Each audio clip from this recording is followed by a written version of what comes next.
Assalamualaikum warahmatullahi wabarakatuh. Perkenalkan, kami dari kelompok 5 akan menyampaikan materi terkait dengan sejarah bahasa Indonesia, mata kuliah umum bahasa Indonesia. Sebelum kita melanjutkan, izinkanlah saya untuk memperkenalkan diri. Perkenalkan, nama saya Ahmad Nuruddin, NIM 4111420018 dari Prodi Matematika. Nah, berikut adalah subbab-subbab yang akan kita bahas. Mohon untuk bisa disimak dengan baik. Seperti yang kita ketahui, bahwasannya bahasa Indonesia adalah bahasa yang digunakan oleh rakyat Indonesia dalam berkomunikasi. Bahasa Indonesia menjadi identitas bangsa di tengah-tengah bangsa lain di dunia. Sebelum resmi menjadi bahasa nasional, bahasa Indonesia dikenal sebagai bahasa Melayu. Bagaimana perkembangan bahasa Indonesia di Indonesia? Dimulai dari zaman Sriwijaya, bahasa Melayu dipakai sebagai bahasa kebudayaan, yaitu bahasa buku pelajaran agama Buddha.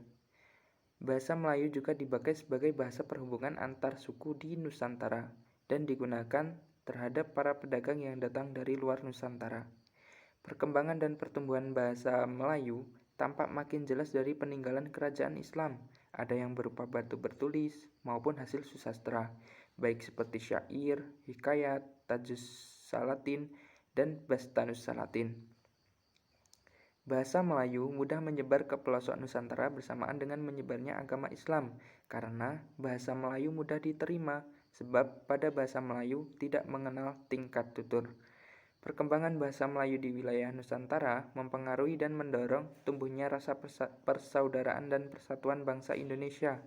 Dengan demikian, para pemuda Indonesia yang tergabung dalam perkumpulan pergerakan secara sadar mengangkat bahasa Melayu menjadi bahasa Indonesia, yang kemudian dijadikan bahasa persatuan untuk seluruh Indonesia, yaitu pada peristiwa Sumpah Pemuda tanggal 28 Oktober 1928. Berikut adalah gambar-gambar contoh peninggalan sejarah yang membuktikan bahwa bahasa Melayu telah digunakan sejak dahulu kala. Nah, bahasa Melayu menyerap kosakata dari berbagai bahasa, terutama dari bahasa Sanskerta, bahasa Persia, bahasa Arab, dan bahasa-bahasa Eropa. Bahasa Melayu dipakai di mana-mana di wilayah Nusantara, serta makin berkembang dan bertambah kukuhnya keberadaannya. Komunikasi antar perkumpulan yang bangkit pada masa itu menggunakan bahasa Melayu sebagai bahasa persatuan. Perkenalkan, nama saya Francisca Mulyasari dari Prodi Matematika Murni dengan NIM 4111420012. Di sini saya akan menjelaskan tentang perkembangan bahasa Indonesia dari slide 6 hingga slide 8. Oke, mari kita mulai. Nah, perkembangan bahasa Indonesia yang kini kita gunakan sebagai bahasa resmi di negara kita itu berasal dari bahasa Melayu. Bahasa Melayu yang kita gunakan tersebut merupakan bahasa Melayu tua yang sampai sekarang masih dapat kita selidiki sebagai peninggalan masa lampau. Penelitian lebih lanjut yang dilakukan oleh para ahli bahkan menghasilkan penemuan bahwa bahasa Austronesia itu juga mempunyai hubungan kekeluargaan dengan bahasa-bahasa yang dipergunakan di deretan Asia Tenggara. Bukan baru sekarang, bahasa Indonesia atau bahasa Melayu itu digunakan sebagai bahasa penghubung di beberapa negara di Asia Tenggara. Sudah sejak dulu kala, bahasa Indonesia atau bahasa Melayu itu dikenal oleh penduduk daerah yang bahasa sehari-harinya bukan bahasa Melayu atau bahasa Indonesia. Hal tersebut dibuktikan oleh adanya beberapa prasasti yang ditemukan di daerah-daerah yang bahasa sehari-hari penduduknya bukan bahasa Melayu atau Indonesia. Nah, tentu saja ada juga ditemukan di daerah yang bahasa sehari-harinya sudah berbahasa Melayu atau bahasa Indonesia. Oke, jadi di sini ada prasasti Kedukan Bukit. Ini ditemukan pada tahun 683 Masehi. Kemudian ada prasasti Talang Tuo. Ini ditemukan pada tahun 684 Masehi. Ada prasasti Kota Kapur dan prasasti Karang Barahi. Itu sama-sama ditemukan pada tahun 686 Masehi.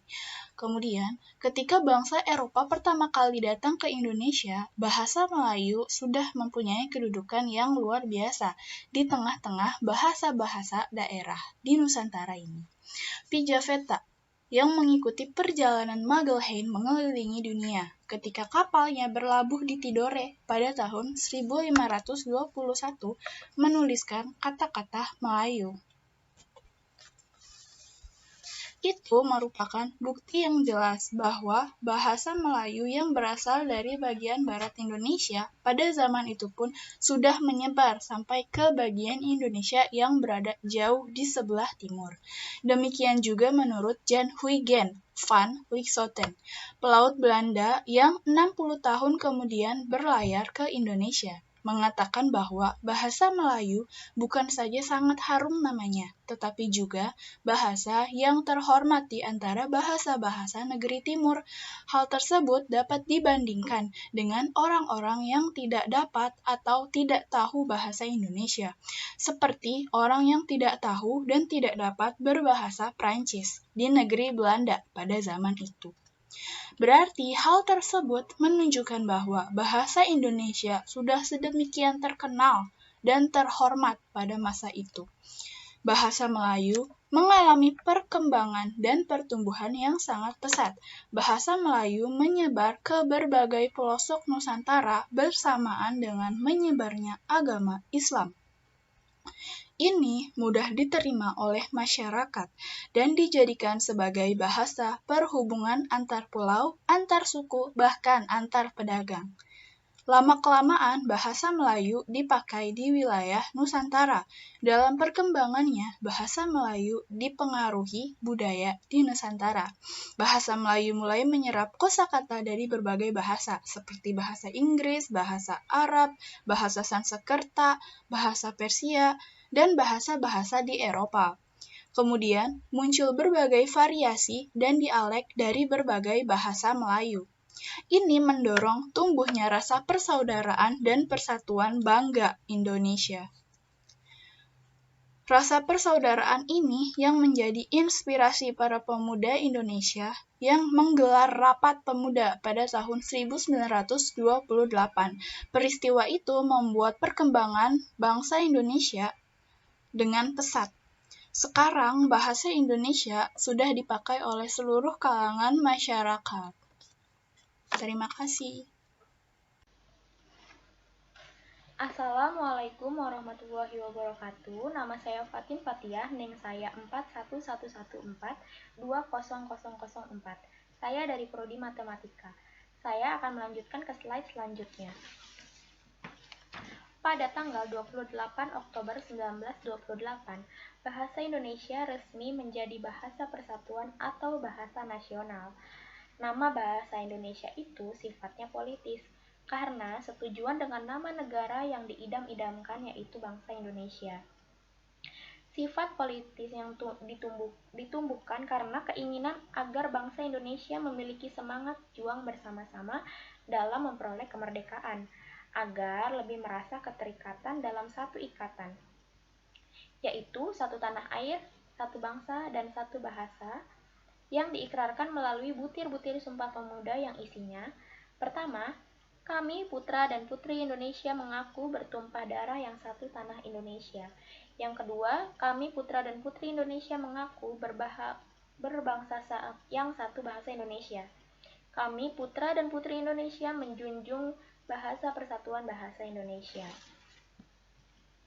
Nah, dari ketiga ikrar tersebut ada beberapa perbedaan antara ikrar ketiga yang pertama dan yang kedua, yaitu pada kata mengaku dan menjunjung. Ikrar pertama dan kedua menyatakan mengaku bertumpah darah yang satu dan mengaku berbangsa yang satu. Artinya, tanah air dan bangsa ini hanya satu, yaitu Indonesia. Berbeda dengan menjunjung bahasa persatuan bahasa Indonesia, Ikrar ini menunjukkan bahwa bahasa Indonesia ini merupakan bahasa yang digunakan dalam mempersatukan bangsa Indonesia. Tidak berarti bahwa bahasa daerah itu dihapuskan. Kita juga harus tetap menjaga dan melestarikan bahasa daerah karena itu merupakan kekayaan budaya bangsa. Jadi, sangatlah keliru jika ada warga daerah yang malu menggunakan bahasa daerahnya dalam berkomunikasi. Lalu selanjutnya, bahasa Indonesia sebagai bahasa persatuan diartikan sebagai bahasa yang digunakan di dalam kegiatan berkomunikasi, yang melibatkan banyak tokoh atau masyarakat yang berasal dari berbagai daerah di Indonesia. Itulah sebabnya bahasa Indonesia memiliki fungsi dan kedudukan sebagai bahasa persatuan. Lalu, apa sih sebab bahasa Melayu yang dijadikan bahasa nasional? Mengapa bukan bahasa Sunda atau bahasa Jawa yang sudah banyak dipergunakan oleh penduduk Indonesia, bahkan hampir seluruhnya? Juga bahasa yang kesusastraannya sudah maju dibandingkan dengan bahasa Melayu dan bahasa dari daerah lain. Jadi, bahasa Indonesia secara historis merupakan varian bahasa Melayu yang ini juga digunakan di wilayah luas. Bahasa Melayu dipilih sebagai bahasa Indonesia karena bahasa ini adalah bahasa pengantar di wilayah Indonesia dan Asia Tenggara sejak ribuan tahun yang lalu. Salah satu buktinya yaitu catatan inskripsi di Sojomerto, Jawa Tengah yang menggunakan bahasa Melayu. Bahasa Melayu diangkat menjadi bahasa Indonesia karena bahasa Melayu merupakan suatu kebudayaan bagi Indonesia. Selain itu, penggunaan bahasa Indonesia sangat mudah karena tidak perlu mengenal tingkatan bahasa yang lain. Dan juga banyak kemiripan antara bahasa Indonesia dengan bahasa Melayu, mulai dari pengertiannya dan bahasanya. Mungkin yang membedakan hanya cara penyampaiannya. Bahasa Melayu memiliki peranan penting di berbagai bidang atau kegiatan di Indonesia pada masa lalu. Bahasa ini tidak hanya sekedar alat komunikasi di bidang ekonomi, yaitu di bidang perdagangan, dan di bidang visual, yaitu di alat komunikasi massa, dan politik di perjanjian antara kerajaan. Sejak saat itu, penguasaan dan pemakaian bahasa Melayu menyebar ke seluruh pelosok kepulauan Indonesia. Perkembangan bahasa Melayu itu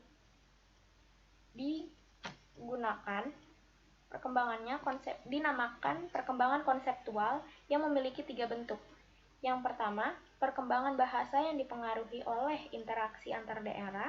Yang kedua, perkembangan bahasa daerah yang lain.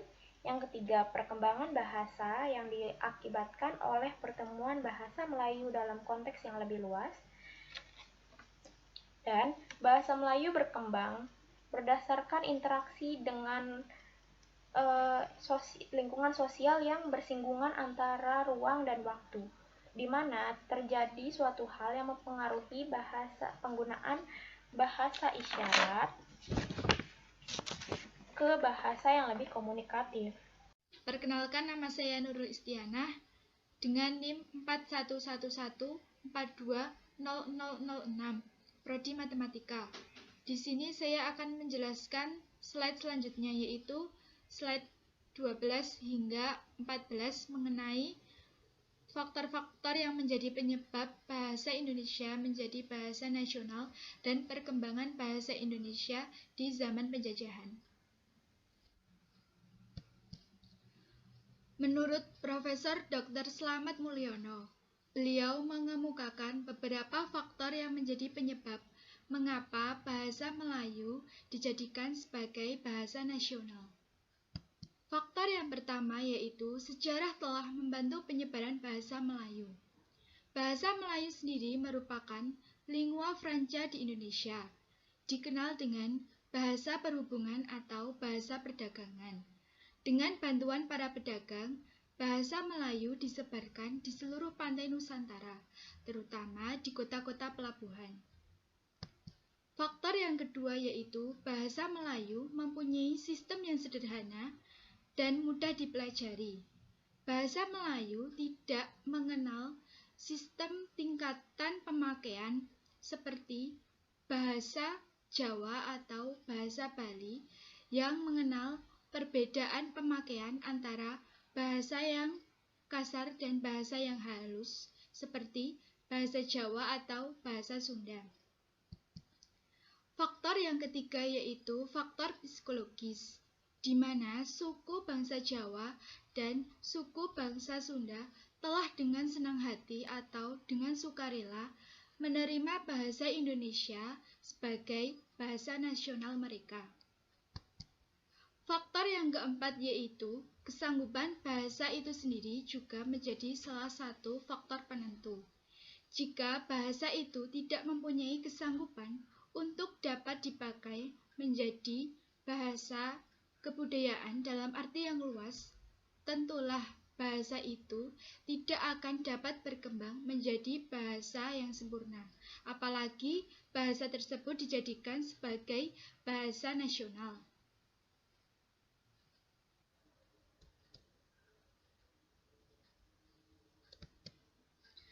Sehubungan dengan faktor tersebut, seharusnya kita sebagai bangsa Indonesia wajib bersyukur atas kerelaan mereka yang membelakangkan bahasa ibunya demi cita-cita yang lebih tinggi, yaitu cita-cita nasional.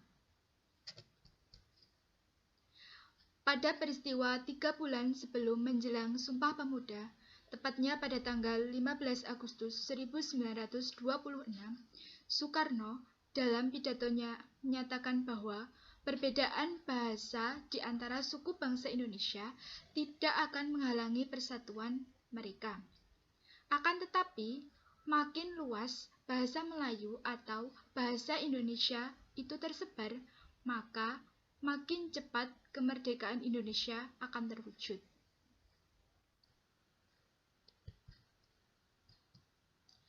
Pada saat zaman penjajahan Belanda, ketika Dewan Rakyat dibentuk, yaitu pada tanggal 18 Mei 1918, bahasa Melayu akhirnya memperoleh pengakuan sebagai bahasa resmi kedua di samping bahasa Belanda, di mana saat itu bahasa Belanda yang berkedudukan sebagai bahasa resmi pertama pada sidang Dewan Rakyat.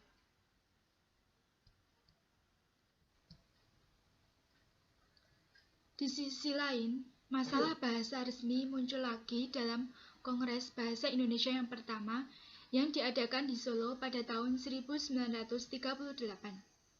Pada kongres itu menghasilkan dua hal yang menjadi keputusan penting, yaitu yang pertama, bahasa Indonesia dijadikan sebagai bahasa resmi. Yang kedua yaitu bahasa Indonesia dijadikan sebagai bahasa pengantar dalam badan-badan perwakilan dan perundang-undangan. Demikianlah lahirnya bahasa Indonesia bukan sebagai sesuatu yang tiba-tiba jatuh dari langit. Akan tetapi hal tersebut didapatkan melalui perjuangan panjang para pahlawan disertai dengan keinsafan, kebulatan tekad, dan semangat untuk bersatu. Api perjuangan itu berkobar terus untuk mencapai Indonesia merdeka yang sebelum itu harus berjuang melawan penjajah. Pada tahun 1942, Jepang menduduki Indonesia dan Jepang tidak dapat menggunakan bahasa lain selain bahasa mereka sendiri. Sehingga pada saat itu bahasa Belanda jatuh dari kedudukannya sebagai bahasa resmi. Perkenalkan, nama saya Tiara Novida Andriani. NIM 4111420011.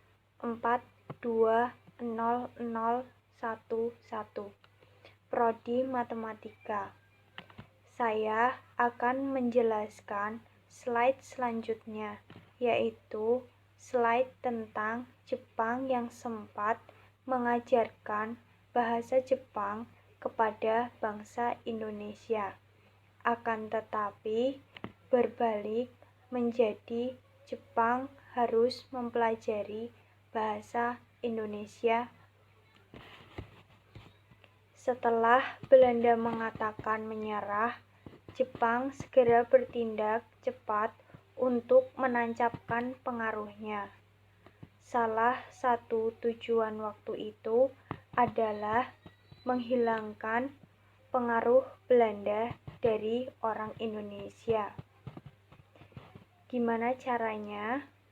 Salah satunya adalah dengan mengubah bahasa sehari-hari penduduk Indonesia dengan cara Jepang mengajarkan bahasa Jepang kepada orang Indonesia dan bermaksud menggunakan bahasa Jepang sebagai pengganti bahasa Belanda untuk digunakan oleh orang Indonesia. Akan tetapi, usaha itu tidak dapat dilakukan secara cepat, seperti waktu dia menduduki Indonesia. Karena itu, untuk sementara, Jepang memilih jalan yang praktis, yaitu memakai Indonesia yang sudah tersebar di seluruh kepulauan Indonesia.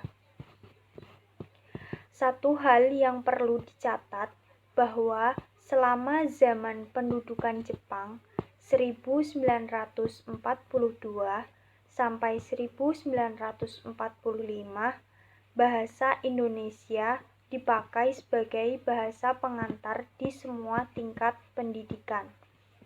Dengan adanya keadaan seperti itu, mau tidak mau, Jepang harus menumbuhkan dan mengembangkan bahasa Indonesia secepat-cepatnya, agar pemerintahannya dapat berjalan dengan lancar. Dengan keadaan seperti itu, justru menjadi keuntungan besar bagi para pemimpin pergerakan kemerdekaan. Mengapa bagi orang Indonesia hal itu merupakan keuntungan besar, terutama bagi pemimpin pergerakan kemerdekaan? Karena dalam waktu yang pendek dan mendesak, mereka harus beralih dari bahasa Belanda ke bahasa Indonesia. Selain itu, semua pegawai negeri dan masyarakat luas yang belum paham akan bahasa Indonesia secara cepat dapat memahami bahasa Indonesia.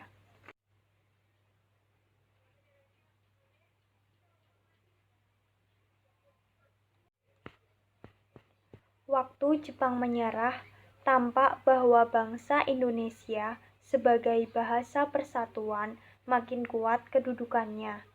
Berkaitan dengan hal di atas, semua peristiwa tersebut menyadarkan kita tentang arti bahasa nasional. Yang pertama, bahasa nasional identik dengan bahasa nasional yang didasari oleh nasionalisme, tekad, dan semangat kebangsaan.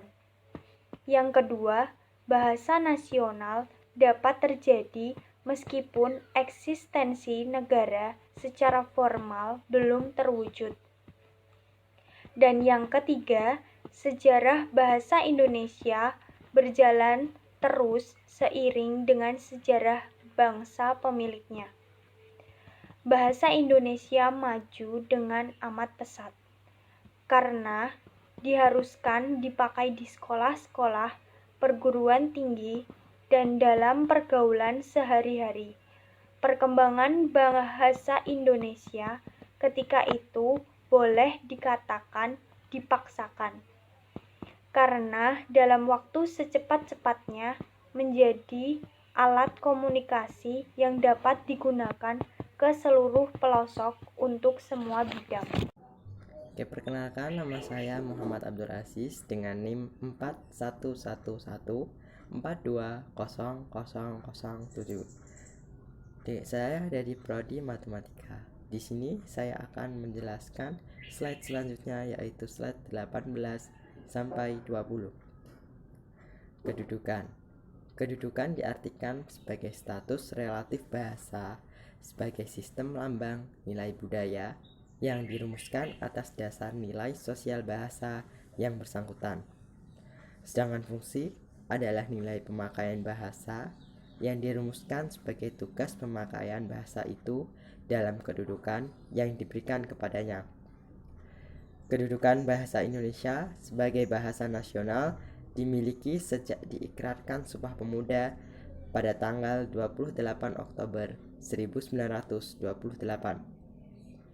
Sedangkan kedudukan sebagai bahasa negara dimiliki sejak diresmikan Undang-Undang Dasar 1945, tepatnya pada tanggal 18 Agustus 1945. Dalam Undang-Undang Dasar 1945, Bab 15, Pasal 36, tercantum bahasa negara ialah bahasa Indonesia. Bahasa Indonesia sebagai bahasa nasional. Kedudukan ini dimiliki sejak dicetuskannya Sumpah Pemuda pada tanggal 28 Oktober 1928 di dalam kedudukannya sebagai bahasa nasional. Bahasa Indonesia berfungsi sebagai 1. Lambang kebanggaan nasional. 2. Lambang identitas nasional. 3. Alat pemersatu berbagai suku bangsa. Dan yang terakhir adalah alat perhubungan antar daerah dan antar budaya. Berikutnya adalah bahasa Indonesia sebagai bahasa negara. Salah satu fungsi bahasa Indonesia di dalam kedudukannya sebagai bahasa negara adalah pemakaiannya sebagai bahasa resmi kenegaraan. Dokumen-dokumen dan keputusan-keputusan serta surat-surat yang dikeluarkan pemerintah dan badan kenegaraan lainnya seperti DPR dan MPR ditulis di dalam bahasa Indonesia. Pidato-pidato ditulis dan diucapkan dalam bahasa Indonesia juga. Di dalam kedudukannya sebagai bahasa negara, bahasa Indonesia berfungsi pula sebagai 1. Bahasa pengantar di lembaga-lembaga pendidikan, sebagai alat perhubungan tingkat nasional, sebagai alat pengembang kebudayaan nasional. Bahasa Indonesia juga dipakai untuk memperluas ilmu pengetahuan dan teknologi. Teknologi modern baik melalui penulisan buku-buku, teks penerjemahan, penyajian pelajaran di lembaga pendidikan umum maupun melalui sarana-sarana lain di non-lembaga pendidikan. Assalamualaikum warahmatullahi wabarakatuh. Perkenalkan, nama saya Nanda Aurelia Salsabila, NIM 4111420010, Prodi Matematika. Saya akan menjelaskan slide ke-21 sampai 23. Tadi sudah dijelaskan tentang bahasa Indonesia sebagai bahasa negara. Selanjutnya saya akan menerangkan tentang luas penyebaran suatu bahasa menunjukkan banyak hal. Yang pertama, bahasa tersebut banyak disenangi oleh pengguna. Bahasanya mudah untuk diterapkan dalam kehidupan sehari-hari. Yang kedua, bahasa tersebut mudah dipelajari dan lebih enak digunakan. Yang ketiga, masyarakat penggunanya adalah orang-orang yang memiliki wibawa, prestasi, dan prestise yang tinggi. Sebuah bahasa menjadi sangat penting jika memiliki fungsi atau selalu digunakan dalam penyebaran ilmu pengetahuan, sastra, dan teknologi.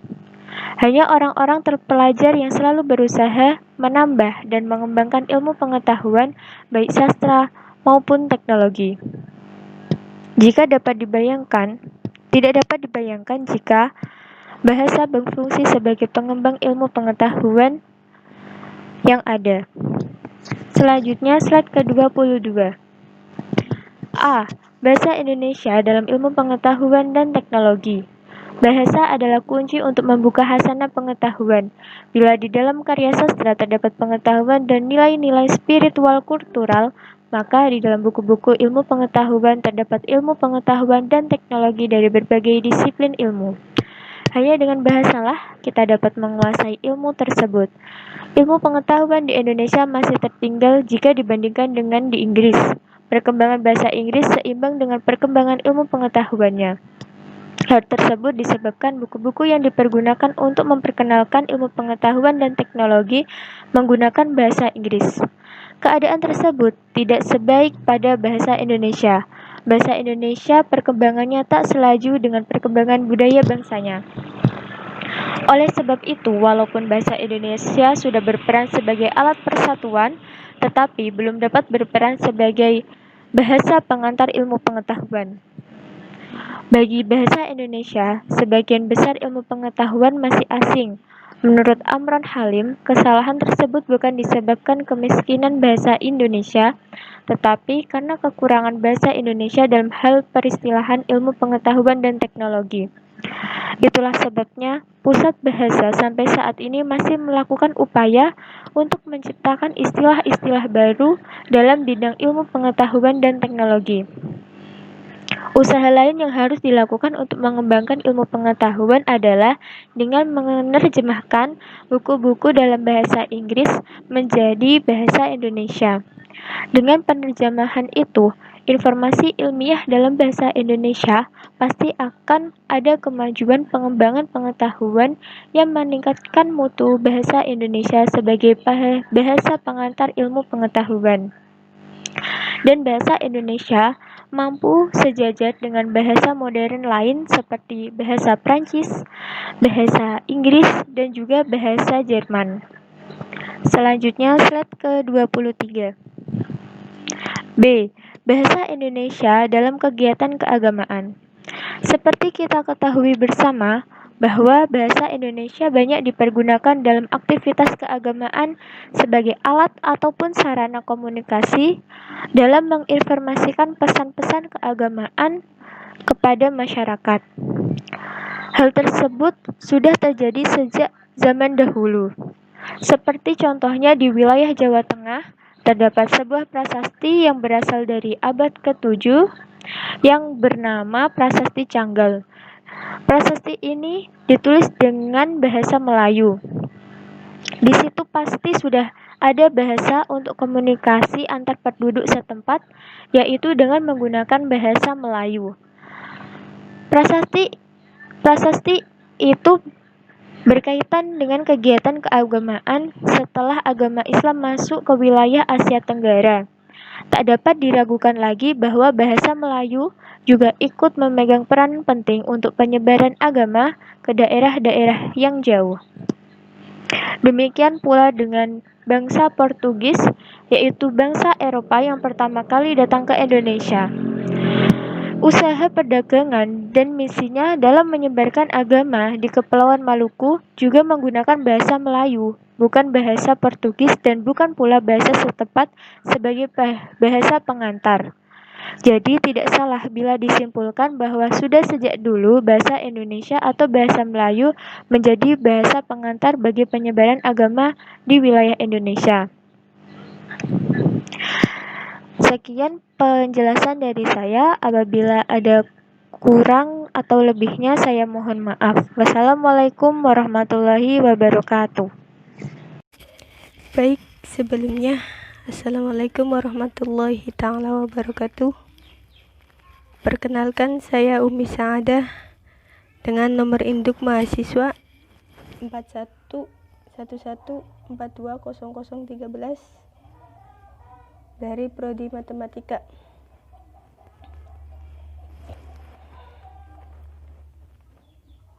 Di sini saya akan melanjutkan tentang pembahasan bahasa Indonesia dalam kegiatan keagamaan yang sebelumnya sudah dijelaskan sedikit oleh teman saya.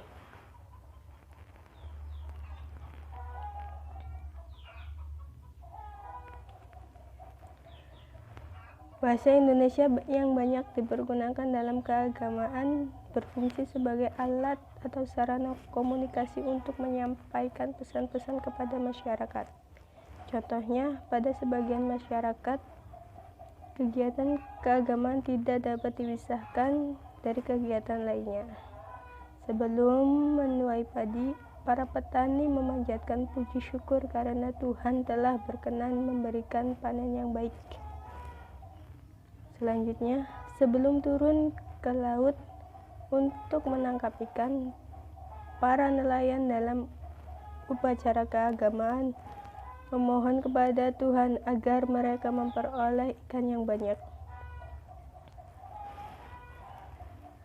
Oleh sebab itu, sukar untuk ditetapkan kapan mulainya bahasa digunakan dalam komunikasi keagamaan. Kegiatan keagamaan yang menggunakan bahasa Indonesia sebagai sarana komunikasi juga sudah ada sejak lama sekali.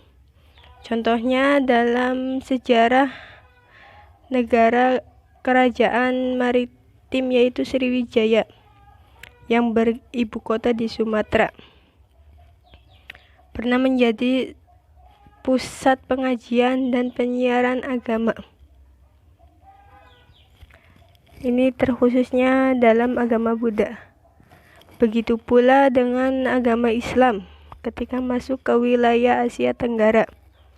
Bahasa Melayu ikut memegang peranan penting untuk penyebaran agama ke daerah yang jauh.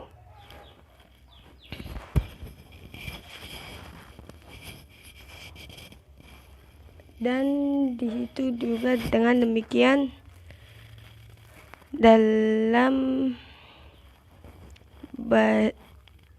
kegiatan agama demikian pula dengan bahasa bangsa Portugis, bangsa Eropa yang pertama kali datang ke Indonesia dalam usaha perdagangan, misalnya penyebaran agama di Kepulauan Maluku, juga menggunakan bahasa Melayu, bukan bahasa Portugis dan bukan bahasa setempat sebagai bahasa pengantar.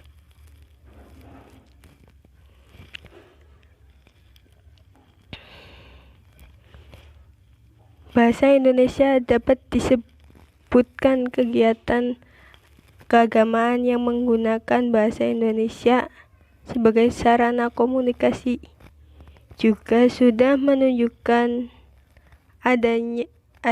keberadaannya sejak lama. Adanya mantra-mantra yang sampai sekarang menunjukkan bukti kegiatan tersebut. Para ahli berpendapat bahwa mantra-mantra itu sudah ada sejak sebelum agama Islam datang ke Indonesia.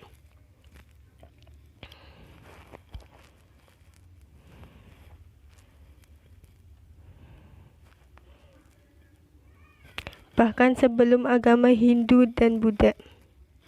Mantra-mantra tersebut diajarkan oleh guru kepada muridnya, oleh generasi yang satu kepada generasi berikutnya. Semua itu masih serba lisan, sebab pada saat itu tulisan belum dikenal. Ini membuktikan bahwa saat itu bahasa Indonesia dipakai sebagai sarana komunikasi keagamaan.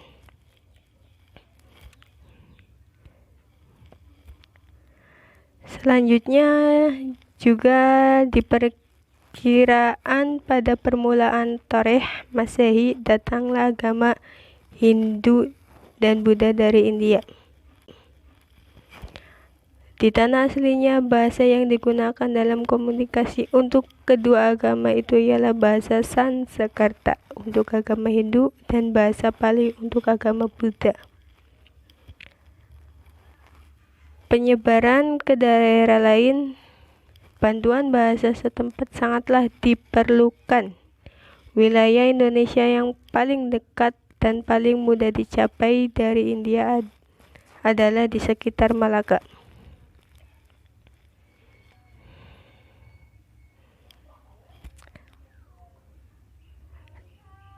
Terdapat juga suatu sejarah yang diperankan oleh Ai Ting, seorang musafir Cina yang juga penulis, berkunjung ke Sriwijaya pada abad ke-7 mengantarkan bahasa Indonesia. Kunlun adalah bahasa agama Buddha yang penting di kawasan Asia Tenggara. Sriwijaya memang pada waktu itu menjadi pusat ilmu agama. Ketika agama Islam datang ke kawasan Asia Tenggara, bahasa setempat pertama yang berkenalan dengan agama itu adalah bahasa Indonesia juga. Raja yang pertama memeluk agama Islam di Indonesia adalah Sultan Malik Al-Sholeh di Perlak, Aceh yang meninggal pada tahun 1297. Bahasa negara bagi Kesultanan itu adalah bahasa Indonesia juga. Dari kerajaan samudra itu, ajaran Islam kemudian berkembang ke Malaka, dan dari Malaka itulah kemudian kemudian Islam berkembang ke wilayah Indonesia juga. Dan inilah Rupa Airting, seorang musafir Cina. Dan bahasa yang digunakan, contohnya tulisan bahasa yang digunakan.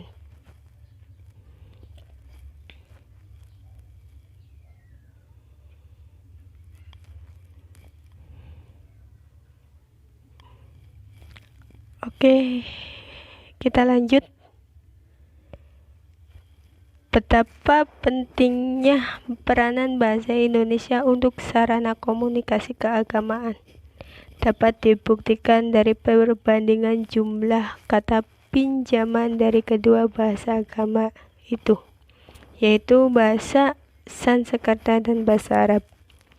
Kata pinjaman dalam bidang bahasa seperti sorga, neraka, dewa yang berasal dari bahasa Sanskerta, masjid, kitab, subuh yang berasal dari bahasa Arab juga lebih banyak dibandingkan dengan kata pinjaman dalam bidang-bidang lainnya. Hal ini berbeda dengan kata pinjaman yang berasal dari bahasa Belanda dan bahasa Inggris.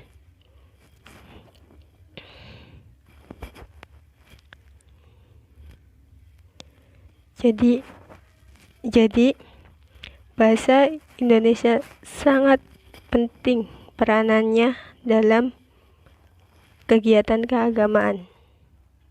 Sekian dari saya. Apabila banyak kesalahan, saya mohon maaf. Wassalamualaikum warahmatullahi taala wabarakatuh. Dan selanjutnya akan dibahas oleh teman saya dalam slide berikutnya. Sekian. Perkenalkan, nama saya Alfa Fimatul Ulum dengan nomor induk mahasiswa 41114200014 dari Prodi Matematika Murni. Pada kesempatan kali ini, saya akan menjelaskan mulai dari slide 27 hingga slide 30. Sesuai yang telah dijelaskan oleh rekan saya bahwa bahasa Indonesia dalam kegiatan keagamaan memiliki peranan yang sangat penting. Dan salah satu buktinya yang telah dijelaskan pada slide sebelumnya adalah buktinya yaitu prasasti Canggal. Di sini saya akan menjelaskan bukti-bukti lain mengenai pentingnya peranan bahasa Indonesia untuk sarana komunikasi keagamaan, yaitu yang dapat dibuktikan dari perbandingan jumlah kata pinjaman dari kedua bahasa agama, yaitu bahasa Sanskerta dan bahasa Arab. Kata pinjaman dalam bidang agama seperti surga, neraka, dewa berasal dari bahasa Sanskerta dan masjid, kitab, subuh berasal dari bahasa Arab, yang jauh lebih banyak perbedaan dibandingkan dengan kata pinjaman dalam bidang-bidang yang lainnya. Hal ini tentu berbeda dengan kata pinjaman yang berasal dari bahasa Belanda dan bahasa Inggris.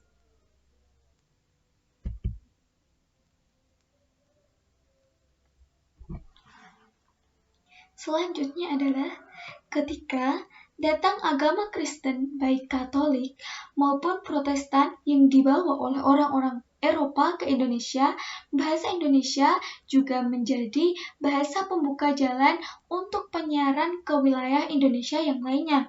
Salah satunya adalah Kitab Injil dalam bahasa setempat yang pertama terbit juga dalam bahasa Indonesia.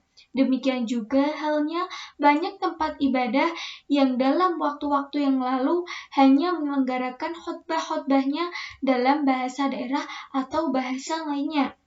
Namun sekarang sudah menggunakan bahasa Indonesia. Juga lembaga pendidikan keagamaan tradisional yaitu pondok pesantren yang dulu hanya menggunakan bahasa daerah sebagai bahasa pengantar dan bahasa pergaulan, sekarang sudah banyak yang menggunakan bahasa Indonesia. Seperti yang ditampilkan dalam slide, itu adalah bukti bahwa dulu kitab Injil pertama kali bertuliskan dengan bahasa Indonesia. Lalu, selanjutnya, seiring berjalannya waktu, banyak tempat-tempat ibadah yang dalam waktu-waktu yang lalu hanya menyelenggarakan khotbah-khotbahnya dalam bahasa daerah atau bahasa lainnya saja. Sekarang sudah menggunakan bahasa Indonesia. Dan juga lembaga pendidikan keagamaan tradisional yaitu pondok pesantren juga sudah mulai menggunakan bahasa Indonesia. Juga karena para kiai dan santri daerah itu sendiri yang semakin banyak yang dapat berbahasa Indonesia sehingga tidak mengalami kesulitan dalam penggantian bahasa pengantar dan bahasa pergaulan di lingkungan pondok pesantren itu di kehidupan sehari-hari. Selain itu, buku-buku keagamaan dalam bahasa Indonesia juga semakin banyak yang diterbitkan, termasuk penerjemah kitab-kitab suci. Di samping untuk memasyarakatkan bahasa Indonesia, penerbit dan juga pengarangnya menginginkan agar buku-bukunya dibaca oleh sebanyak-banyaknya orang. Itu hanya dapat dicapai kalau buku-buku yang diterbitkan ditulis dalam bahasa Indonesia, bukan bahasa daerah ataupun bahasa asing. Menurut catatan, dari sekian jumlah penerbitan akhir-akhir ini, sebagian besar merupakan buku-buku agama, terutama agama Islam. Ini mempunyai arti bahwa penggunaan bahasa Indonesia sebagai sarana komunikasi keagamaan akan meningkat sesuai dengan perkembangan dan kemajuan bangsa.